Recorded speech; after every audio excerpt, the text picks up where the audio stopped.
Good afternoon, Tuscaloosa. Voice sounds terrible. Not good. Good afternoon, Tuscaloosa. How we doing? There we go. Find the range there. Welcome in. This is the Joe Gaither Show right here on BamaCentral, BamaCentral.com. I'm, of course, Joe Gaither. You're watching us on YouTube, on Facebook, on Twitter. You're listening to us on Spotify, Apple Podcasts, and on Amazon. And it is a happy Monday in the Tuscaloosa, West Alabama, Northport area. And I hope you're having a happy Monday wherever you are celebrating this Monday, October 2nd. Turn of a new month as the calendar maybe is going to get a little cooler, or the weather's maybe going to get a little cooler. But we are going to have a fun day on the Joe Gaither Show. It's been a fun day already on BamaCentral.com. We were over at the Naylor Stone Media Room, myself, Katie Wyndham, and Austin Hannon, covering Nick Saban, Jalen Milroe, and Dallas Turner, as the three of them, the trio, met with the media to talk a bit about the Mississippi State game and a lot more about Texas A&M this coming up weekend. It's going to be a fun day. We invite you to, of course, follow the show at Joe Gaither6 on all the social media machines, Facebook, Twitter, Instagram, Snapchat, YouTube, wherever you get your social medias. You can find me at Joe Gaither6. Send me your comments, questions, queries, and complaints. And, of course, you can subscribe to the other Bama Central Broadcasting Network podcast. We've got our friends, Blue Collar Unplugged, with Blake Byler, Matthew Gibson, and Jacob Pickle, bringing you all things Alabama basketball related. But we're not quite here to basketball season. November 6th, Alabama takes on Kennesaw State, I believe, getting the Morehead State, one of the small schools right there, November 6th. But we're going to talk about Alabama football. We're going to talk Alabama football as the Crimson Tide won this weekend. It's a victory Monday. Alabama wins 40-17. What did you think about the ball game? I'm here to tell you what I thought about the ball game. You can read my work right there at BamaCentral.com. I put up 41 observations from the game this past weekend, 41 different snaps, and 41 different takeaways from the ball game this weekend. Alabama defeats Mississippi State 40-17, and I believe Alabama moves up to number 4 in the SEC Power Rankings, the BamaCentral SEC Power Rankings. Were you satisfied with the game? We'll talk about the game here in just a little bit, but we'll start with kickoff time. Became somewhat of an issue for you guys, for me, for all of us watching the game, all of us who weren't at the game. Became somewhat of an issue around 8 o'clock. Ole Miss and LSU were still knee-deep in their contest. Oh my gosh, LSU's defense giving up 55 points. Brian Kelly and them boys dropping a second game this season, their first SEC game, and really Ole Miss bouncing back quickly from the Alabama loss 2 weeks ago. But yeah, so 8 o'clock came, and Ole Miss and LSU were involved in the middle of their game, and you're not going to break away from their game if you're ESPN. Obviously, you've been invested in the game already. No. If you were looking for the Alabama-Mississippi State game at 8:10 when it was supposed to kick off, you didn't get it. You were looking at Ole Miss and LSU. Now, Ole Miss LSU turned out to be a great game, a really fun game, a really nice game to watch, but that wasn't what we were all looking for at 8:10. We were looking for Alabama-Mississippi State. Now, a lot of people have complained about the Alabama game being so late, but somebody's got to play the late kickoff to make room for all the SEC games. You had 7 SEC games taking place this past weekend, everybody in SEC action. You had a handful of guys in the 11 o'clock window. You obviously had the 2:30 window, and then you had Alabama. You had Alabama, Mississippi State at 8. You had LSU and Ole Miss at 5. You had Tennessee and South Carolina, I think, at 6 on an alternate channel. And there's only so many channels to go around. But come on, ESPN. You got to schedule your games out a little bit better at 8:05, 8:10, whatever the case may be. On my telephone, I got the notification. If you are looking for Alabama and Mississippi State, it will be broadcast. It is beginning on ESPN News. And I'll just tell you, it's full transparency. I don't have ESPN News. I've got the basic cable package with a little bit of sports edition, but I don't have ESPN News. And so I was like, oh, man, I am SOL. Had to pull up the game on Crimson Tide Sports Network to get it started and log into my ESPN Plus account to watch the ball game. And okay, not that big of a deal, but I know that a lot of my friends, a lot of my family, a lot of the listeners, the subscribers, the viewers don't always have ESPN Plus. And so I want to start off by complaining just a little bit about the scheduling, the overlap. I don't really necessarily care about the late kickoff. Everybody can plan for that throughout the week. I took a hell of a nap throughout Saturday so that I could be up and at 'em on Saturday night and watching the Crimson Tide. My biggest problem was, look, if you have ESPN, if you just have the basic cable package, if you're not a subscriber to ESPN Plus, which I believe is $10.99 a month or so, if you're not subscribing to ESPN Plus, the first snaps that you saw from Alabama, Mississippi State was right there, the first plays of the second quarter. And Alabama was already up 14-0. So you missed the first two scores of the game.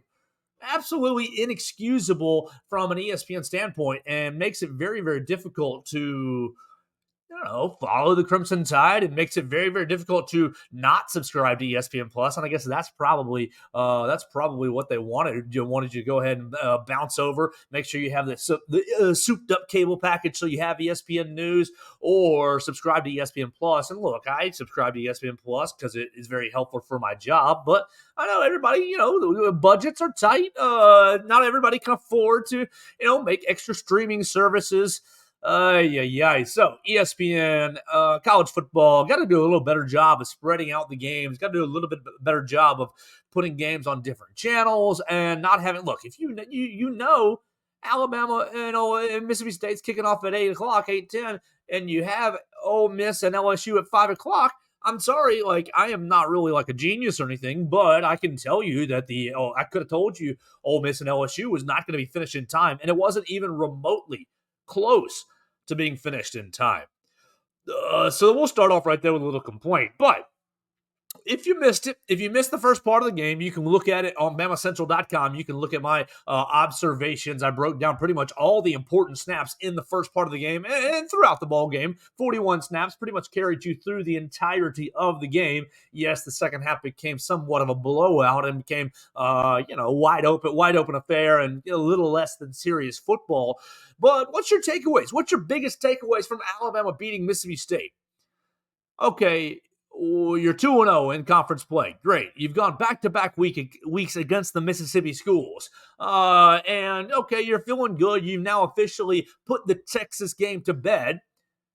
And you moved into conference play. You're sitting there tied for first place with Texas A&M. And we'll get into Texas A&M later in the week as Alabama's heading out to College Station at 2:30 on Saturday to take on the Texas A&M Aggies. Both Alabama and A&M sitting in sole first place, tied for first place in the SEC West. The winner this coming up week is going to have a huge, huge advantage, and that's going to be a huge game. But we're talking about Mississippi State. You beat Mississippi State 40-17, and let's just start with the very obvious.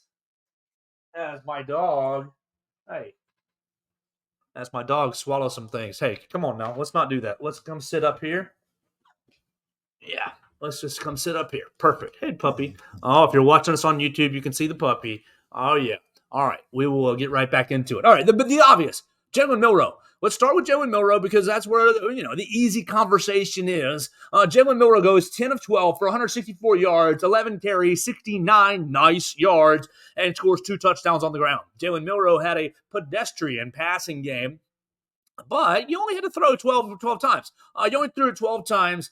And really, honestly, I think Jalen Milroe was more likely 11 of 12 for 185 yards and a touchdown pass to Amari Niblack that the Alabama coaches did not challenge, did not stop, did not take a timeout to challenge. Would it have been close? Would it have been a 50-50 call? Yes. Amari Niblack did get his feet down in bounds. It would have been a matter of when the referees determined that he established control.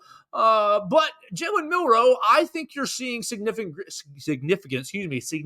growth from Jalen Milroe over the last 6 quarters, really since he got his starting job back. Obviously, you didn't like the interception into the end zone against Ole Miss, but really the second half of the Ole Miss game, and throughout the Mississippi State game, Jalen Milroe played, a very careful ball game, a very conservative ball game, but conservative ball game. You threw it 12 times and you scored 40 points. Well, really, you scored 33 points. You got to give 7 points to Chris Braswell. Obviously, great play for Chris Braswell on an interception. Jamarian Latham tipping a Will Rogers pass into Chris Braswell's hands, and Braswell rumbling, bumbling, stumbling down the sidelines and scoring a touchdown. Jalen Milroe, you scored 33 points on just 12 passing attempts. I think this everybody needs to back up real quick, and before you make big judgments on this ball game, you got to realize I think Mississippi State's bad. I think Mississippi State is a bad football team, and I don't know who they might beat on their schedule. Yes, they're playing Western Michigan this coming up weekend, and they'll probably beat Western Michigan. But who in the SEC are they going to beat? They got their butt kicked up front against LSU. Alabama really kicked their butt up front again, both on the offensive and defensive line. Will Rogers, fine little player. Will Rogers is obviously a pretty nice SEC quarterback. He's fourth, fifth in conference history in passing yards. So great, Will Rogers. But they're a team in transition. They're a team under Zach Arnett, who got into it this past week looking at Zach Arnett, and then I watched him on Saturday, and I watched his post-game press conference, and I rewatched the game very, very slowly. Zach Arnett is in over his head. I don't know who he's going to beat this year in the SEC. He's emotionally, not emotionally unstable, but he's not emotionally mature. He gets into his bag a bit, and I don't really know that. I think that he's a great leader. So I don't know how much you really want to take away from this game against Mississippi State. What you can take away is the fact that you didn't turn the football over, even though you could have on a Kool-Aid McKinstry punt return. God, Kool-Aid, what are you doing, my friend? And then you could have on a Seth McLaughlin snap right into the side of Jalen Milroe's body that got fumbled around, and Alabama luckily recovered the ball. So, right, you ended up with not turning the football over. You ended up rushing for what, 290-something yards? Is that what I have on my sheet? Rushed for 193 yards on the game out of 43 rushing attempts. So, really, Nick Saban, Tommy Rees, the Alabama offense walked into this game. I think they walked into this game knowing that, from a pound-for-pound talent standpoint, Mississippi State wasn't going to be able to hold a candle to them. And so you coach it into Jalen Milroe. Don't force the football. Don't put it into bad situations. Jalen Milroe played a pretty good game, completing 10 of 12. I mean, you look at Mississippi State over the last 3 weeks. You look at Jalen Milroe, Spencer Rattler, and Jaden Daniels. All three quarterbacks combined now for 87% completion percentage. Yikes! And Zach Arnett, you're supposed to be a defensive coach. Terrible, terrible, terrible defense from the Mississippi State perspective. And so, you do want to give credit to the opponent for challenging you, but I just don't think that Mississippi State is a great measuring stick as far as what Alabama's going to do the rest of the year. Yes, obviously better than USF, obviously better than MTSU, obviously not as good as Texas, and I would say not as good as Ole Miss either. But you look at the last 2 weeks, each of the last 2 weeks with Lane Kiffin, Pete Golding, and then you look at Zach Arnett from a defensive standpoint. I don't really know that they challenged the Alabama offense. Pete Golding really rushing 3, dropping 1 as a spy, dropping the other 8 into coverage. And then I don't know what Mississippi State saw, but they tried similar, they tried a similar approach. Yes, they slanted a lot more up front. They slanted a lot more up front in a 3-3-5 front. They tried to bring one of the linebackers out of the second level to give them, rushing 4 most of the time, whether it was Jet Johnson or someone else. And, okay, you got some decent linebacker play, but athletically, pound for pound, man for man, Mississippi State couldn't hold a candle to this Alabama offensive line, couldn't hold a candle to Jace McClellan. Look, Jace McClellan was a stud throughout the entire game. A lot of mature runs for Jace McClellan. Jace McClellan taking how many carries for 15 carries for 63 yards and a touchdown. Look, his longest run of the day was just 12 yards, but maturity to pick his way through the offensive line and to challenge the Mississippi State defense. Yes, Stingray, right there. I mean, my man Stingray watching us on Facebook, commenting on Facebook, just like you guys can, commenting, Mississippi State is just absolutely horrible.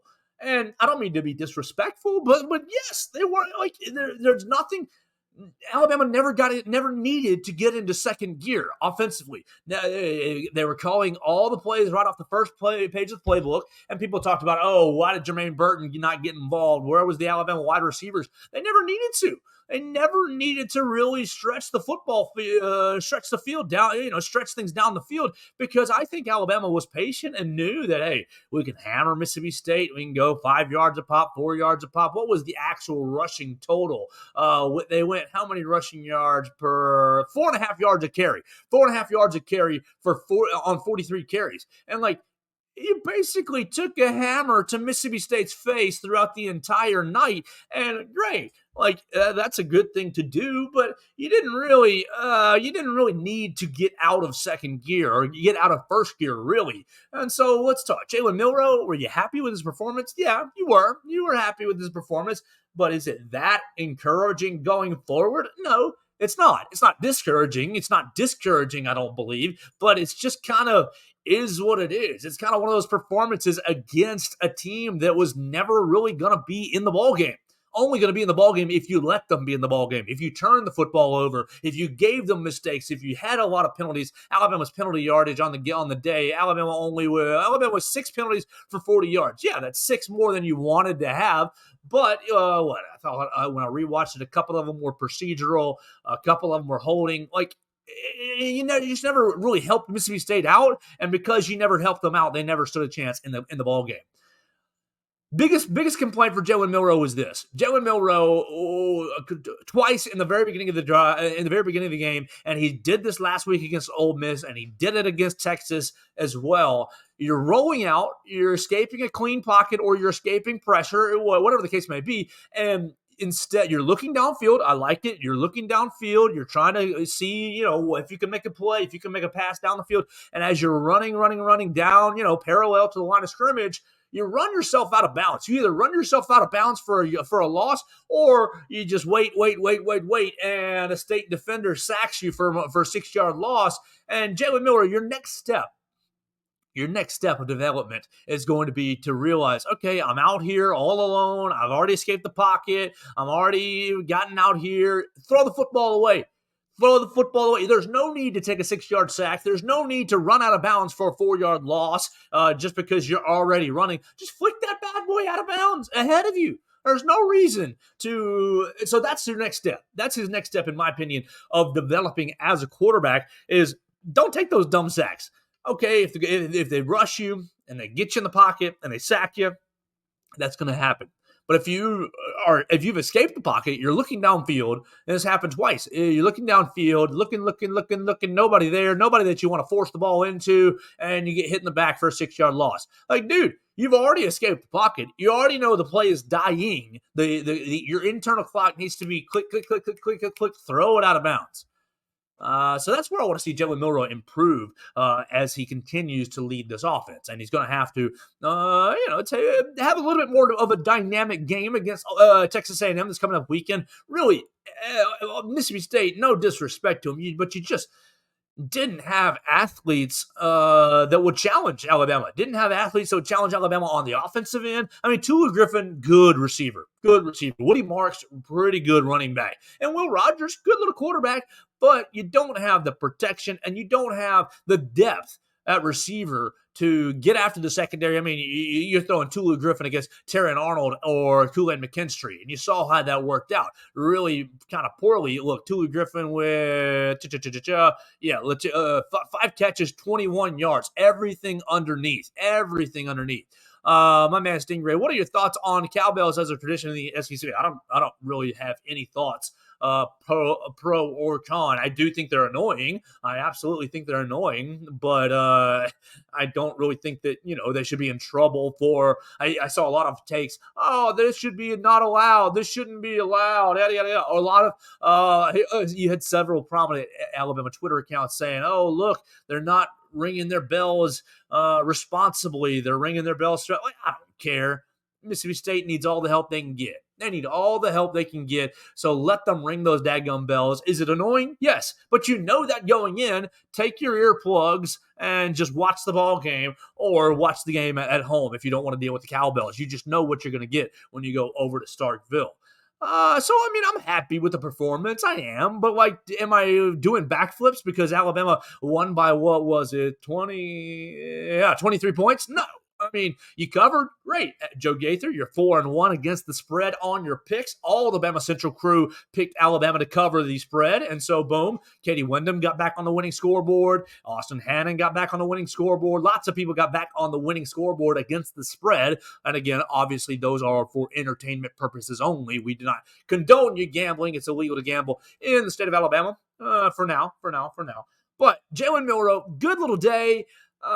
Didn't have to do really anything too special. My other big positive for Jalen Milroe is several of his plays, several of his completions came after he had moved in the pocket, moved forward in the pocket, left or right. He kept his eyes downfield and found C.J. Dupree a time or two, found Amari Niblack. Now, obviously, Amari Niblack was his favorite target. And we'll talk about Amari Niblack in just a second. But Jalen Milroe not just pulling the football down and running as soon as he's decided to move a little bit in the pocket. Yes, you want to use his legs, but you saw it last week in the second half against Ole Miss when the spy triggers, when the spy flashes, whoever spy in the secondary or in the second level at the linebacker level, whenever the spy triggers and tries to get you, Jalen Milroe, that's when coverages start to break. You step up a little bit, and everybody's afraid of your legs. Everybody's scared of your speed, and coverages start to break and holes start to pop open. And yeah, you haven't hit down the field for like massive yardage, but a 15-yard pass to Amari Niblack can turn into a 22-yard pass with a little run after the catch. You saw that a couple of times. Malik Benson got himself a nice reception as well after moving around the pocket just a little bit and finding Malik Benson. I think you're seeing Jalen Milroe develop as a quarterback in front of our eyes. Now, is it perfect? Is he developing as fast as you want him to? No, it's not. I mean, you want him to be Bryce Young out there. You want him to be Tua Tagovailoa, Mac Jones. You want him to be Caleb Williams. You want him to be a dynamic quarterback that's, making the right reads all the time. And that's not going to be Jalen Milroe. But what you've seen in the last six quarters is he's protected the football really, really well. And that brings you to the flip side. The Alabama defense, all they need you to do is protect the ball, get them in a good field position. You got James Burnett punting behind you. If you're going 3 and out, or if you're, inexplicably losing yardage on a 3rd and 1 that happened in the first half, you can look at that clip right there at BamaCentral.com, my 41 observations from the game. Yeah. You give it to James Burnett, or you turn it over to Will Riker. You turn it over to your specialist, and you let Will Riker kick field goals at an impressive clip, or you give it to James Burnett and you let Burnett bomb it down the field and set up Mississippi State on the 1-yard line. Like, that's all you got to do is let this defense, give them a chance. Give them 80, 90, 70 yards of a cushion behind them. Let the specialists do their job. Don't turn the football over and create easy points. Look, you basically gave Texas 10 points off turnovers, setting them up with short fields going back to the second week of the season.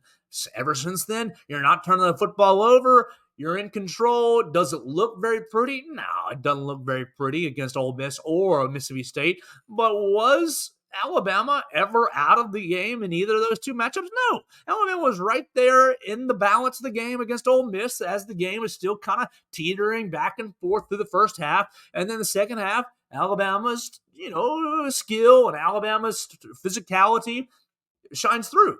Okay, Mississippi State, you never really were in the ball game. Sorry, it just weren't. After the 53-yard quarterback draw, it's basically over. Quarterback draw, Chris Braswell interception. Yeah, the game got a little tighter. I think it was 17-10. I believe it was 17-10 for a minute, but then Alabama breaks it back open, and from there, it's basically over. So just don't turn the football over, Jalen, and go back.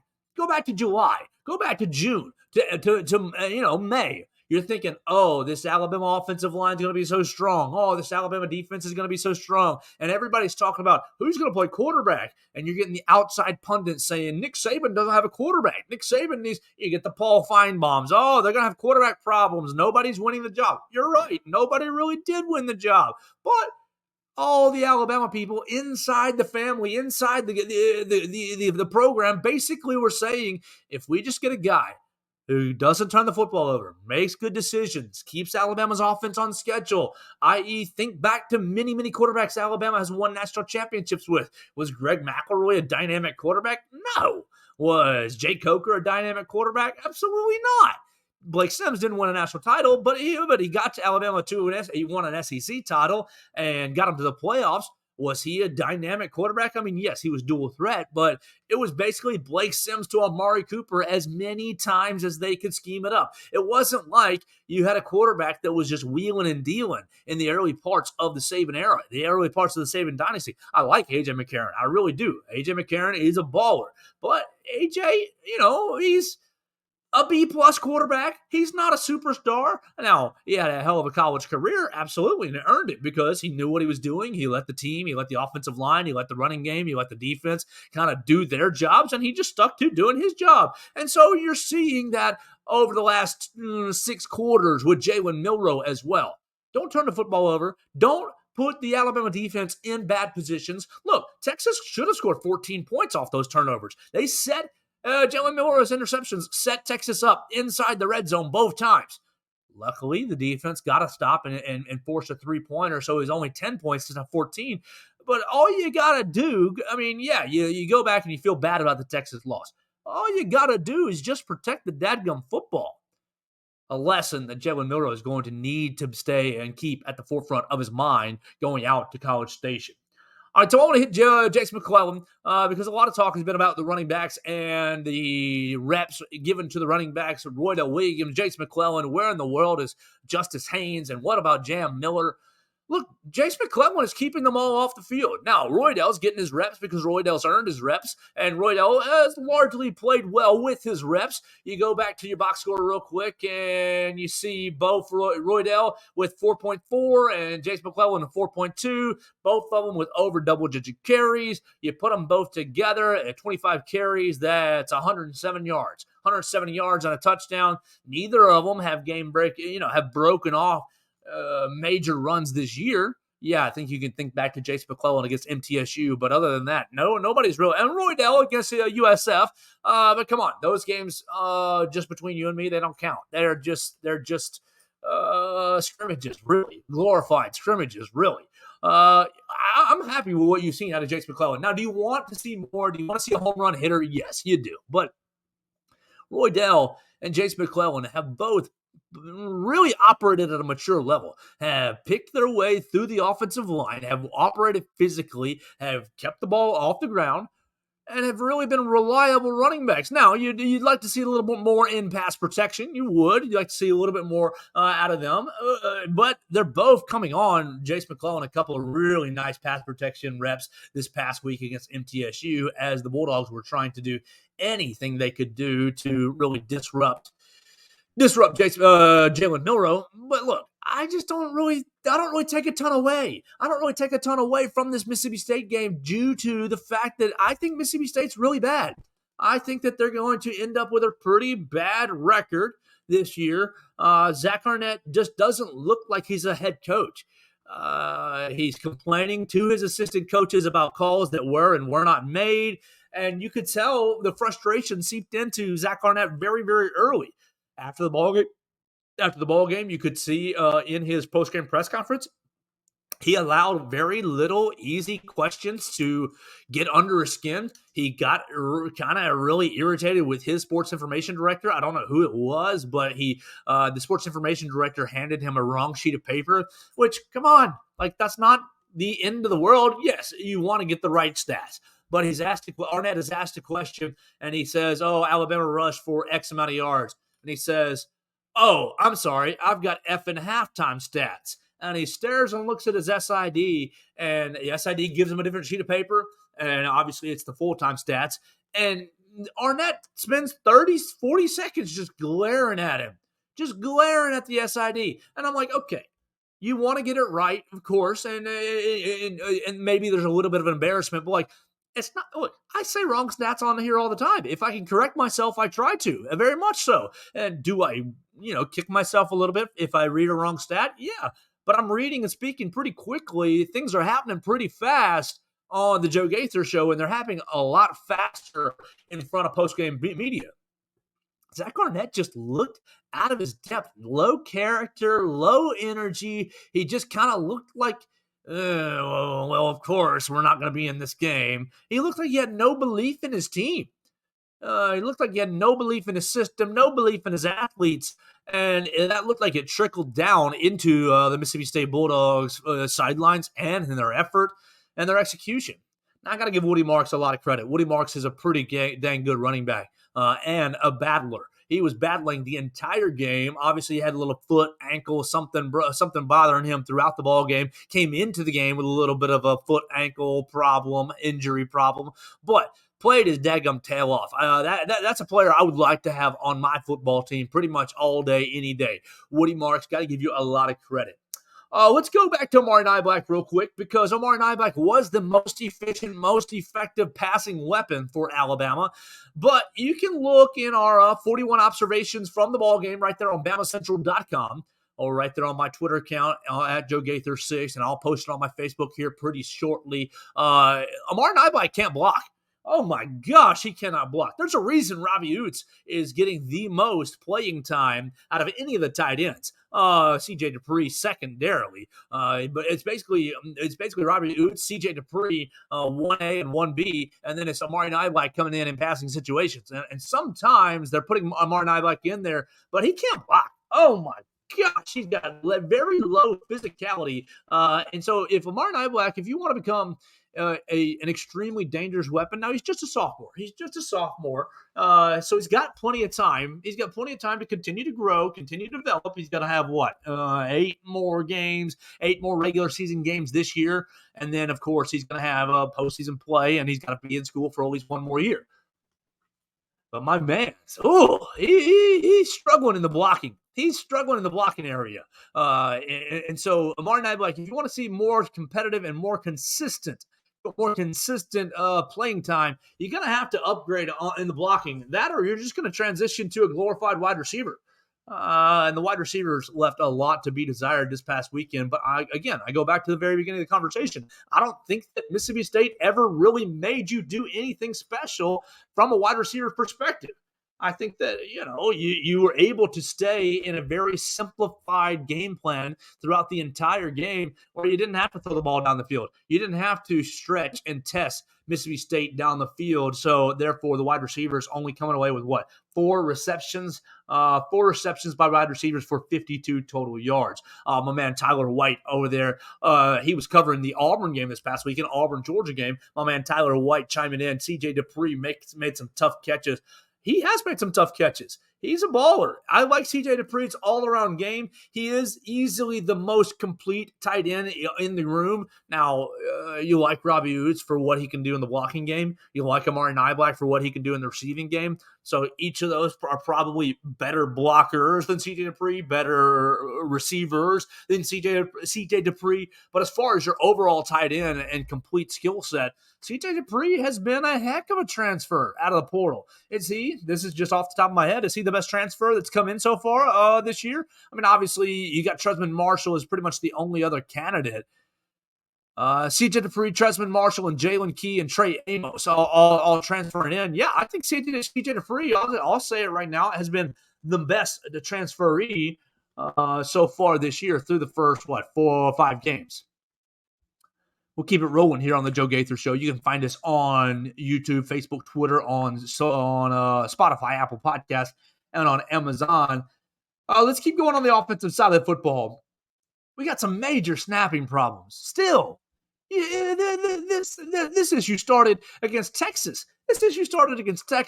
And today, Nick Saban addressed it a little bit during his press conference. You can check it out at BamaCentral.com. His and Jalen Milroe's comments about the snapping issues. And Jalen Milroe being a leader, absolutely a leader, saying, it's my responsibility. I've got to be louder. I've got to communicate louder so Seth McLaughlin can hear me. I wasn't loud enough. And so that's why the snap went right into my shoulder and almost became a turnover. All right, I'll give you that. I'll give you that pass. Absolutely. But no okay, if you're snapping it early or you're snapping it late or you're not hearing Jalen Milroe, that's one thing. That is one thing, and that is on the quarterback more so than anything. But my issue is you're snapping the ball at his feet, you're snapping the ball at up over his head, you're snapping the ball to his left, to his right. There's no consistency. There's no consistency at all. And I'm hearing, oh well, Jalen Milroe, he's too far back in the backfield. Oh, Jalen Milroe's not on his spot in the backfield. That is hooey. That is a load of hooey. If I've ever heard, okay, even if Jalen Milroe was 2 yards too far back in the backfield, even if he was 2 yards too far forward in the backfield, the snap should be coming out at the same rate, the same pace, the same place every time. So if Jalen Milroe was off his spot as a quarterback, then you would see the snap consistently in the same spot. It's not consistently in the same spot. Sometimes, like I said, it's at his feet, it's at his head, it's at his left shoulder, it's at his right shoulder, it's off to his right hip, it's off to his left hip. It's all over the place. Sometimes the snap comes 100 miles an hour. Sometimes it's coming really soft. There's no consistency in the snapping game. And Seth McLaughlin, he's a hard worker. He's a good player. He's been a good player. He's been kind of a try-hard player who's always kind of been that I'll do the best I can, and I know my job very well, and I'll give you max effort. I do think he's given you max effort. I absolutely don't want to condemn his effort, but the execution has just been absolutely poor over the last, since the Texas game. Yeah, you have the drop snap against MTSU that turns into a touchdown run.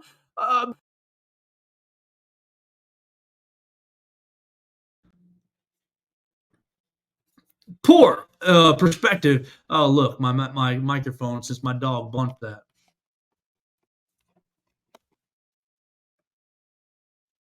There we go. There we go. I'm sorry about that. You got the dog in the lap. You got the dog. You got the dog in the lap bumping the microphone, and sometimes that's going to happen. But yeah, just poor overall snapping consistency from Seth McLaughlin. And I like Seth. He works hard. He plays hard. I just don't know that you haven't really have. You haven't really had consistency at the snapping position. And while you're evaluating the offensive line, when you're evaluating the quarterback, it all plays into itself. Look, you want the snap to come at the right time. Coach Saban addressed this today because it throws off the timing of the play. Receivers breaking open. It throws off the timing of the play. Running back to quarterback handoff. It throws off the quarterback reads if he's catching the football left, right, and center. It throws everything off. And I think, come on, Seth, you got to be better as we head into the deeper parts of SEC play.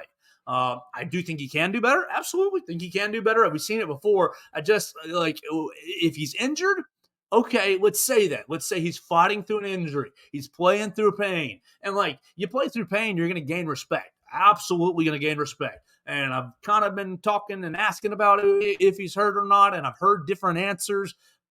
I don't know. And I will definitely give you respect if you are playing through pain, and we know this. And whether it's competitive advantage or disadvantage for you to hide an injury if you are injured, whatever. I think it's a more competitive disadvantage to snap the football all over the map. I go to high school games all the time, every week. And if I were a high school football coach, I would call a punt block all the time, every time, because these long snappers are terrible snappers. They're getting the football back to these punters in all kinds of different manners. And I would put a lot of pressure on these punters, and I'd do the same thing if I'm playing Alabama, because the snap issues, the snap inconsistencies are throwing a huge wrench into the offensive scheme, the offensive flow. My man Cameron Rossi chiming in. Dude, choose cowbells. Those cowbells gave me a massive headache, and I was listening on the app. And yes, you could hear them in the broadcast the whole ring time. And it's just one of those things you got to deal with. I do think that Jalen Milroe on the snap that was botched, the major snap that was botched that turned into a fumble, I do think, hey, doggy, you're going to have to get your butt down as you're getting too excited. I do think that Jalen Milroe probably was right in his excuse, saying, "Oh, it was on me. I need to speak up louder. I need to yell louder." And so, Cameron, I think you're exactly right that affected that particular snap. And maybe that's what happened on the 1st and goal from the 1 yard line, where Seth was listening or trying to hear a snap count and snapped it too early. I don't know, but you got to start hitting the man in the chest at a nice, easy pace, so that Jalen Milroe or whoever the quarterback is, Simpson, Buckner, your mom, it doesn't matter. Whoever the quarterback is back there needs to catch it right there, right under their chin, so they know it's coming right there and can keep their eyes up and keep the offensive rhythm on pace and in rhythm. All right, that's basically all my offensive notes. That's all my offensive notes. That's all my offensive notes. Let's flip to the defense real quick. I appreciate everybody watching us. We got my man Tyler White commenting, my man Stingray commenting, Cameron Rossi commenting. Make sure you check out Tyler White on television, covering all things Southern Alabama sports, I believe, Montgomery area, I believe, covering all kinds of things. He was over there at the Auburn game this past weekend, Auburn, Georgia, and my man Stingray on the radio in Hattiesburg, right here in Tuscaloosa on the Stingray Show with Heath Hopkins. So appreciate it. Some media buddies hanging out with us, and Cameron Rossi, you as well. So everybody chiming in on the Facebook side of things, Twitter side of things, YouTube, all kinds of social media pages. You can find us at Joe Gaither 6. All right, let's flip to the defensive side of the football as we kind of conclude the Alabama talk here. Perfect. Just getting a little style notes for my piece there. Kevin Steele and Travaris Robinson. Kevin Steele and Travaris Robinson have been absolutely in their bag really since the Texas game. If you watch if you listen to the shows after the Texas game, I really, really complained about the lack of creativity, the lack of pressure packages, the lack of blitzing, stunting games, whatever you want to call them. Not always blitzing, but bring 3 from here, bring 4 from here, drop 1 from there. I was really, really upset with the way that Alabama played defensively against Texas, especially up front. Not really pressuring Texas at all. Obviously, Quinn Ewers never got sacked. He got like 2 quarterback pressures. Since then, oh my gosh, it's like Kevin Steele said, I'm just going to make up for that one game. And whether it's Kevin Steele calling the defense or go back to the Lane Kiffin comments saying, oh, Travaris Robinson's calling the defense. I don't really think Travaris Robinson's calling the defense, but I do think he's influencing it. I think that they're having much more of a group think, much more of a let's plan this out together, and all 3 of us, Nick Saban included, put their minds together through the week and draw up a game plan, and they're getting after it. Oh, it's so much fun to watch the pressure come from all different angles. Now, first off, if you're not going to call a pressure and you've just got Chris Braswell and Dallas Turner coming off both edges, I mean, what more could you want? Oh, those guys have been deadly off the edges. Those guys have been incredibly dangerous off the edges. And so, okay, you don't always have to call a pressure package. You can play rush 4, drop 7. Everybody plays into his zone, and everybody kind of plays a traditional, cover 3, cover 2, cover 6. You can play whatever you want to do. Cover 4. You can go straight up man, whatever you want to do. But my gosh, even with Deontay Lawson out, you're seeing the Alabama defense. You're seeing the Alabama defense run stunts, run games. You're seeing safety blitzes. You're seeing zone blitzes. You're seeing Dallas Turner drop out and people coming from the other side. Vice versa. You're seeing Chris Braswell drop out and people looping around coming from the other side. I mean, the play that Chris Braswell made on the pick 6. Well, I mean, my man wasn't rushing.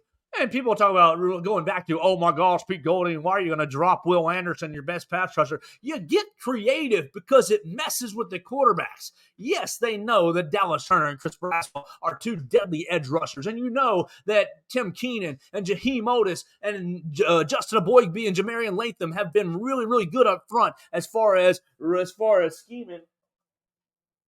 What are you chewing on? That's what I don't understand. My dog is chewing on something. And that's driving me absolutely nuts. So I apologize to my listeners and my viewers. But you got great pressure, one-on-one individual pressure, but to supplement it, to supplement it with Jihad Campbell, Tresman Marshall coming through, twisting, hitting different gaps. Everybody, hitting an in tackle stunt with Dallas Turner and a Boygby, or hitting an in tackle stunt with Tim Keenan and Chris Braswell. Just movement along the offensive line, confusion along the offensive line. You gotta watch it. I know a lot of you guys are watching the football, and you're following the quarterback and that sort of thing, but take some time next time Alabama plays 2:30 on Saturday against Texas A&M. Take some time to really watch one of the edge rushers. Just take a series and say, I'm only going to watch Dallas Turner. I'm only going to watch Chris Braswell. Discipline your eyes a little bit so that you can see, oh my gosh, what they're doing up front with Jamarian Latham, with Justin Boyd, with Tim Keenan, with Tim Keenan and Jaheim Otis as well. All those guys playing so well and playing so versatilely. It's been a lot of fun to see. And so it's basically like they took the game plan that they went against Texas, crumpled it up in a piece of paper, and threw it out the window, and we haven't seen it since. And I hope we never see it again. Look who you got on the back end. Terry Arnold, Kool-Aid McKinstry, Caleb Downs getting his first college interception this past weekend. Yeah, it wasn't that hard of a play. Will Rogers threw it right up to him, kind of a throwaway play. But you got a really strong secondary. Trust them. Put them into position to where they can make plays. You got Jalen Key, who's playing pretty well, coming back from his injury. You got Trey Amos, who's coming along as well. Like, you've got some really strong. Golly, Malachi Moore. How did I not say your name first? Malachi Moore has been. I mean, yeah, you see him, and he's probably a little undersized from what you like, but he is just all over the place. He is all over the place, and he is making physical plays. He made a tackle for a loss in this past game on a screen pass where the blocker's coming out to block him, kick him out. He eludes the blocker. He makes a big old tackle for a loss. The secondary is probably, as much as I want to compliment the edge rushers, and Dallas Turner today saying the edge rushing room is the best room on the team, I don't know, Dallas. I think the secondary might have you beat, my man. Might have you beat. And it's just so much fun to watch Kevin Steele, watch Travaris Robinson, watch Nick Saban, whoever's calling the defense, watch them all put together a game plan and watch them effectively really get after these quarterbacks and really confuse these quarterbacks. And you're going to have to do it again. You're going to have to do it again this weekend out there at College Station. You got Max Johnson, who's got limited experience. Get after his butt. Get after him right now. And I know they got Evan Stewart and they got Anais Smith and they got good receivers, and we'll get into that later in the week. But you got to affect the quarterback before. I think it all starts right there. If you affect the quarterback like you saw against Will Rogers, like you saw against Jackson Dart, all right, you saw it the week prior with Byron Brown. But again, I throw out really the USF game, because who cares about what you do against USF and MTSU? No disrespect to them, but that's not who you're competing against long-term down the line.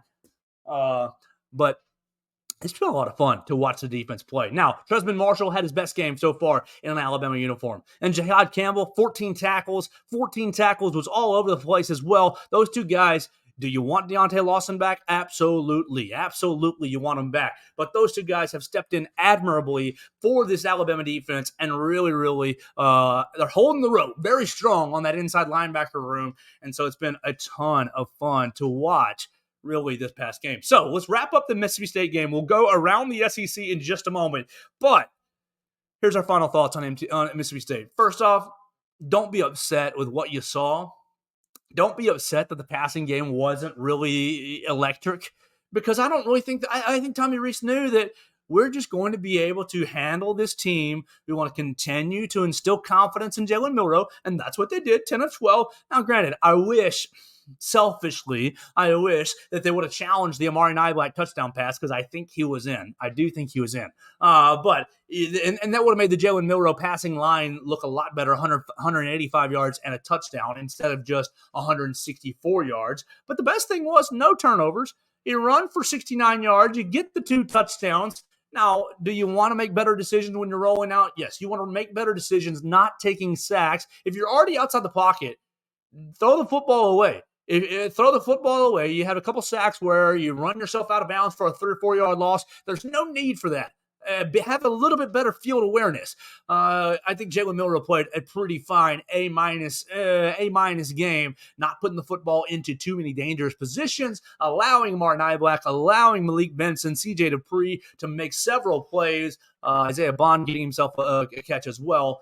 I think that what you saw this past weekend was Alabama knowing that they had Mississippi State outmatched from pretty much every position. No disrespect, Bulldogs. And I think from a coaching position, too, I was really highly unimpressed with Zach Arnett. I mean, Zach Arnett, let's just say you're 1, 2, 3. Look, you played 5 games here. I think you're the fifth worst. You're the fifth best coach that Alabama's faced this season. You go back to the USF coach, better attitude, challenged Alabama all over the place. Texas, obviously, Sark is probably the best coach that you've faced. They beat you. Lane Kiffin, probably your second, third best coach. I think I was really impressed with the USF coaching staff and their plan and their attack. The way that they got after Alabama, fearlessness. Zach Arnett coached the game like he knew that his team had no chance, in my opinion, and never really gave the Bulldogs gave the players a chance. And so, yeah, right now, after 5 weeks, Zach Arnett just highly unimpressed me, and you can kind of see that reflected in the SEC power rankings that are put out on Sunday with Mississippi State coming in last. So do you feel good about winning? Yeah, of course. You celebrate every win. Do you think that, it means a whole lot because you didn't throw the football or because you ran the ball really well? No, I don't really think so. I think you're going to find out a lot more this weekend when you play at A&M. I think you found out a little about Alabama 2 weeks ago against Ole Miss, especially in that second half. That gave me a lot of confidence. But I don't really take any hugely positive or hugely negative. I kind of just think this game is what it is. Thankfully, nobody really got hurt on both sides. You praise for that. That's a great thing. You got through it. You covered the line. All the Alabama bettors went home happy. And you got back to Tuscaloosa on a Saturday night. Everything's A-okay. I think that, actually, the one other big point that I want to make on this game. Thank you. This just reminded me. My man, Nick Saban. Here we go. There's some moments in the first half where you seem pretty animated on the sideline. What was behind that for you, and kind of how do you get help things? Well, Miss Terry told me if we're not playing good to get on their butt. So I just did what I was told.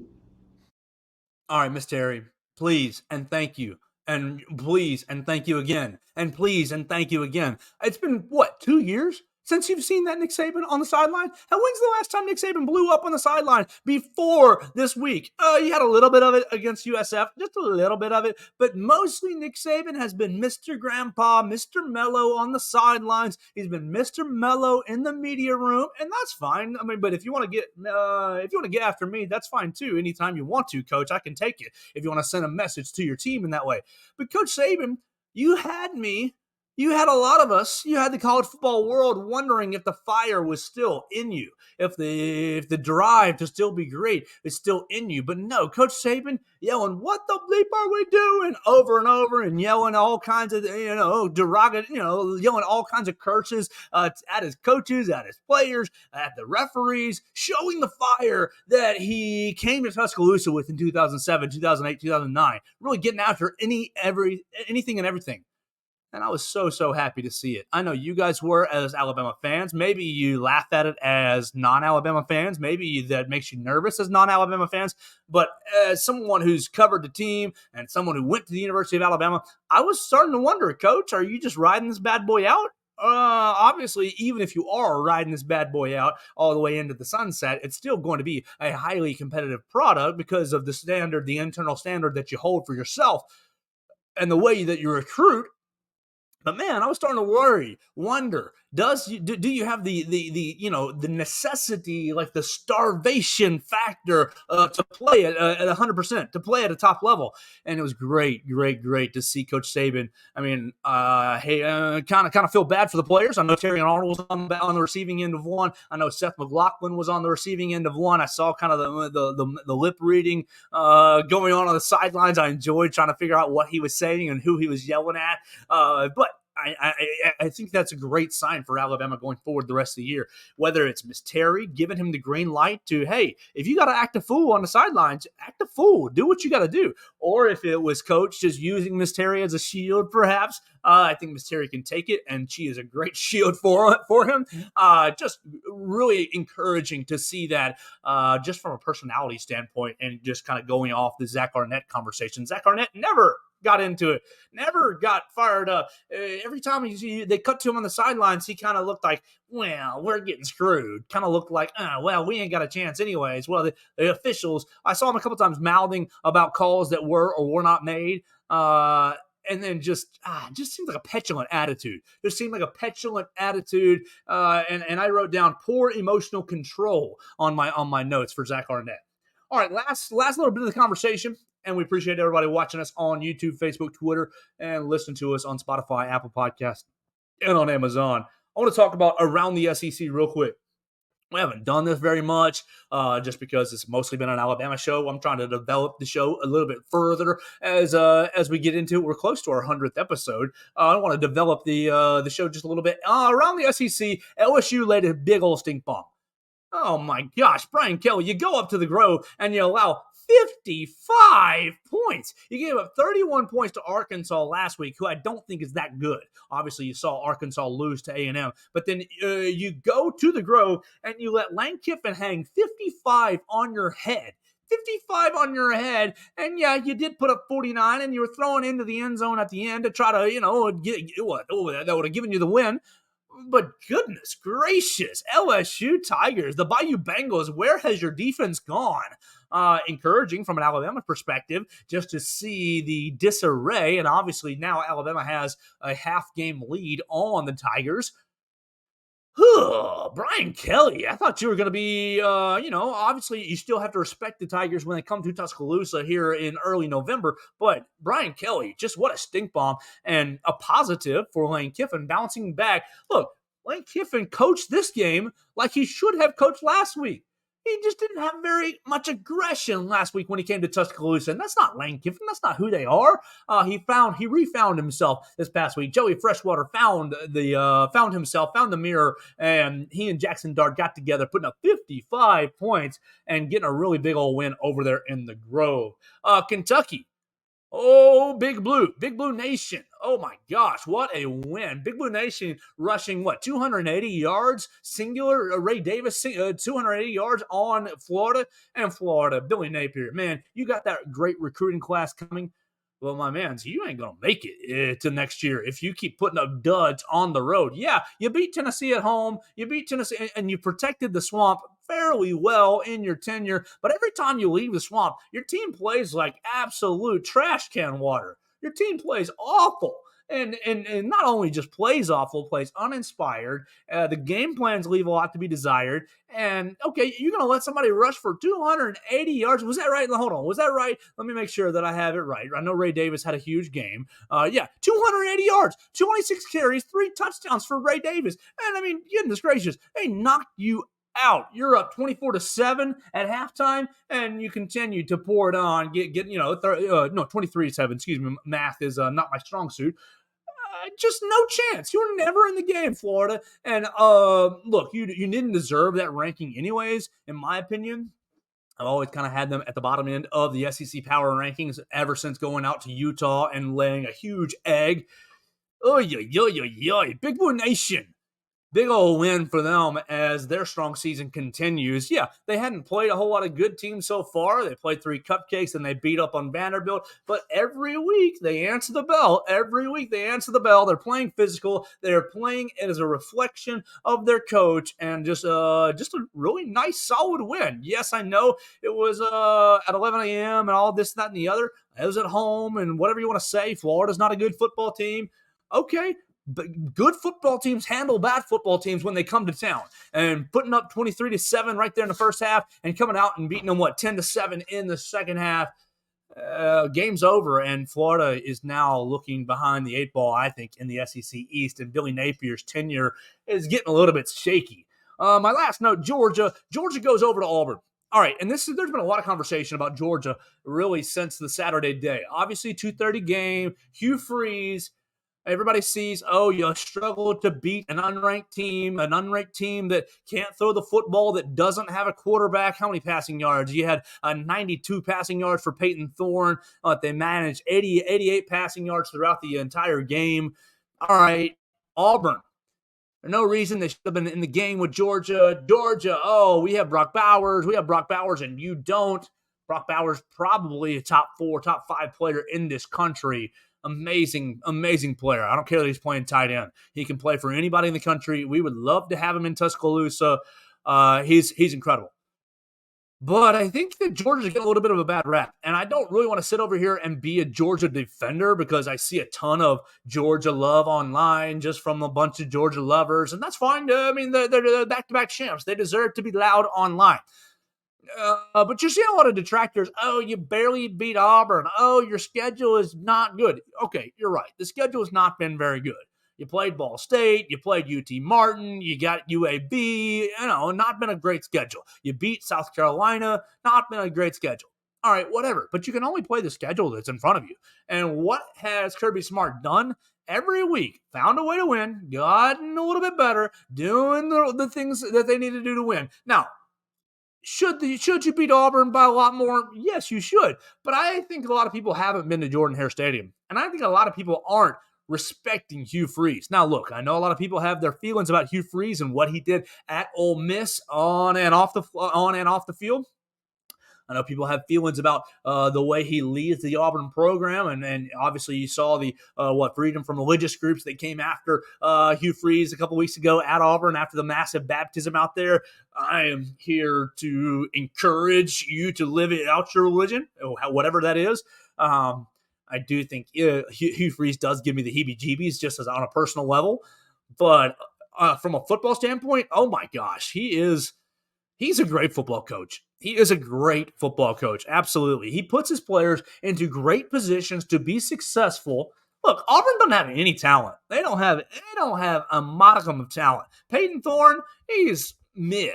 Robbie Ashford is not an SEC quarterback, but he is squeezing every drop of juice out of that Auburn program. And the thing that Hugh Freeze is doing, Hugh Freeze has galvanized the Auburn program, has made them all believe it's us against the world, the Auburn family. You better go get Auburn while you can. Because if Hugh Freeze, if he recruits the way that his 2024 class is coming together, sort of, it seems like it's coming together, Auburn's going to be a really good football team going forward. And so, yeah, I know. Georgia, you go into Jordan-Hare Stadium, you barely win, whatever. You got to have wins like that in national championship seasons. You think about it last year. Auburn, Georgia goes to Missouri, and, oh, man, Missouri, Eli Drinkwitz, you should have beat them. Georgia escapes with a win there and beats the doors off of TCU. Like, you got to have wins like that to get through a national championship season. And so, no, I'm not going to condemn the Georgia Bulldogs for going to Jordan-Hare and barely winning, because I do think that Jordan-Hare is a very difficult place to play football, a very difficult place to walk in as a visitor, even if you have a huge talent gap, even if you have a huge talent advantage. And then on top of that, I think Hugh Freeze, he's going to get somebody that he shouldn't get. He might get you LSU. He might get you Ole Miss. He might get you Alabama. Think about that. Hugh Freeze, the way he'd be walking into Waffle House after beating an Alabama. Hugh Freeze is a hell of a football coach. Absolutely a hell of a football coach. And I think that a lot of people are missing that in the scoreboard. They see the scoreboard. They see number 1 Georgia 27, unranked Auburn 20, and they think, oh man, whatever the line was. Let's see, what was the line? What was the game cast? What was the line for that? It was Georgia's 14-point favorite. So they see, Georgia didn't cover. I thought it might have been higher than that, but they think, Georgia still sleepwalking through their year.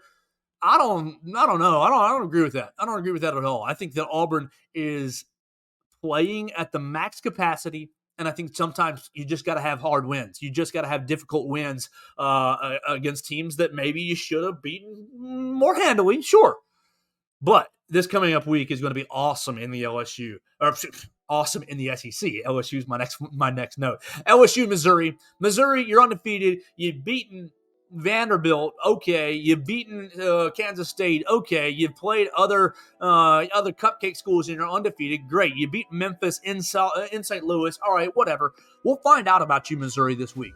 Are you going to be a team that might challenge Georgia? Are you going to be a team that might challenge Kentucky? Are you going to be a team that can play with Tennessee and really represent yourself well in the SEC? We will find out about Missouri this weekend when they play LSU. Now, I know LSU coming off a bad loss. Not a bad loss, but not really a good performance. We'll say that. Not a good performance, giving up 55 points to Ole Miss and, creating a track meet where there really shouldn't have been one. We're going to find out about Kentucky a lot this weekend. Their schedule has ramped slowly up throughout the season.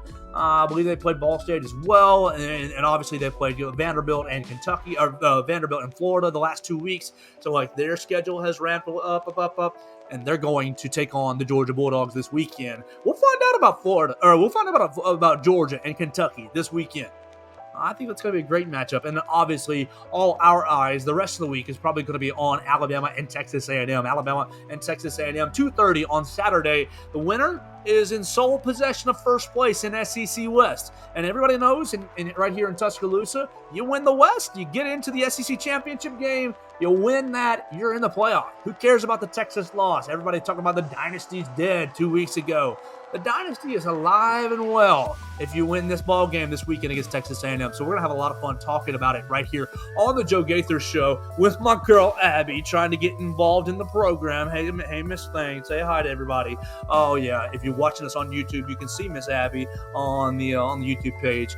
Right here at Joe Gaither 6 at BamaCentral as well. So that's going to do it for my show today. Make sure you follow me at Joe Gaither 6 on any social media platform that you like: TikTok, Snapchat, Instagram, Facebook, Twitter, all that good stuff. I am at Joe Gaither 6. You can leave me a comment, question, query, and complaint. If you got a comment or something I need to clean up or something I need to correct or a point that you disagree with, feel free to drop me a line. I'll be happy to address it with you one-on-one or bring it into the show right here on BamaCentral. So that's going to do it for my show today. Subscribe, rate, and review on your favorite platform. Tell a friend, an Alabama fan or an Alabama hater, about the show. We'll be back tomorrow with another edition of the Joe Gaither Show on BamaCentral and BamaCentral.com.